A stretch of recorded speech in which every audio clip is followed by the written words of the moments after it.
Hôpital de Zamba, au cœur du Malawi, un jour comme un autre. La météo aujourd'hui semble plutôt bonne. La batterie est bien chargée, hein.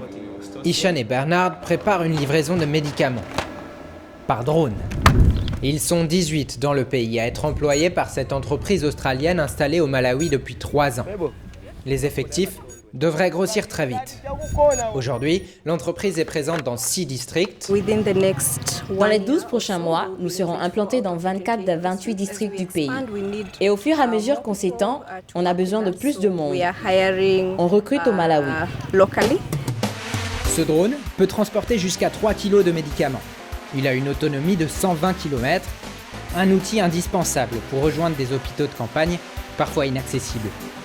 Aujourd'hui, vitesse de croisière 130 km/h. Il rejoint Magomero à 35 km de là, en 15 petites minutes. Il nous faudra plus de temps, beaucoup plus de temps, sur ces routes accidentées. 1h30 plus tard. Le même appareil a eu le temps de faire 2 allers-retours. Les enfants sont surexcités. Il y a seulement 3 mois, jamais un drone n'était venu jusque-là. On voit la différence, on reçoit les médicaments à temps. On a reçu un patient qui était très malade.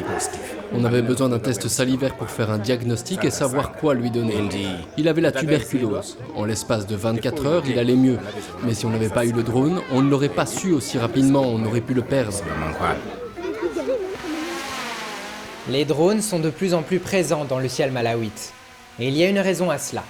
Le pays est l'hôte d'une académie de drones.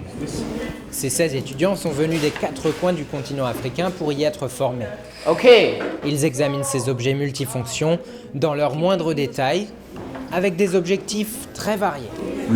Mon but, c'est de réduire la durée que prennent les travaux publics, les constructions de routes, de ponts. J'ai l'intention d'utiliser ces compétences pour protéger les animaux sauvages, surtout les éléphants. Fais attention que le câble soit bien branché. Après 6 semaines de pratique, Oui, il est bien mis, c'est parfait. ils sont capables de construire un drone à partir de rien. Et de le piloter. L'Académie de drone a vu le jour il y a seulement 3 ans. Pour un projet de lutte contre la malaria, l'UNICEF, Fonds des Nations Unies pour l'enfance, avait besoin de pilotes. Un cursus a été créé dans cette université. Aujourd'hui, c'est l'examen final. Essaie de maintenir ton altitude. Comme tous ses collègues instructeurs, Ndapile a été formé ici même. Aujourd'hui, pour une cohorte, on a 400 candidatures et 40 places seulement. Il y a du monde qui s'intéresse au drone. 200 pilotes sont déjà sortis des rangs de l'académie. Il y a 3 mois, 16 d'entre eux se sont rendus sur ces terrains dévastés, balayés par le cyclone Freddy, le plus long de l'histoire. Des coulées de boue transportant d'immenses rochers ont englouti des quartiers entiers. Les drones déployés ont permis de documenter le désastre avec précision. Toutes les maisons en rouge ici, elles ont totalement disparu. Celles en jaune tiennent encore partiellement debout, mais elles sont inhabitables. Des cartes ont été mises à la disposition des premiers secours pour leur rendre la tâche plus facile. Les drones sont employés dans bien d'autres secteurs. Hope est un ancien, 28 ans. Il est aussi passé par l'académie. Première promo.